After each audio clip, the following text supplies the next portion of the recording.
Timing अजून 5 मिनिटं आहे म्हणते. अजून हायवे संपलं नाही. आपल्या गुरु बंधूचं नाव पुकारायचं. पुकारलं पाहिजे हो. गडी जप्परचा मालक आहे. गाडीचा मालक आहे. जम्परचा नव घोडा गाडीचा बैल गाडीचा लय मालक आहे तो. अहो दोन्ही बी गाडीचा मालक आहे. घोडा गाडीचा मालक ड्रायव्हर होय आणि आता बी 4 चाकी घोडाला केव्हा बी मालक आहे. होय म्हणून काय म्हणताय?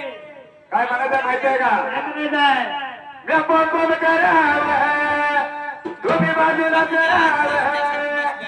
आडवं आलं तर गभीर कमाला असं पोपट शाहीर म्हणते. अरे दोन गाडीचा या गाडीचा ड्रायव्हर बनू का? अरे माझी बनू का? ही गाडी माझी बनू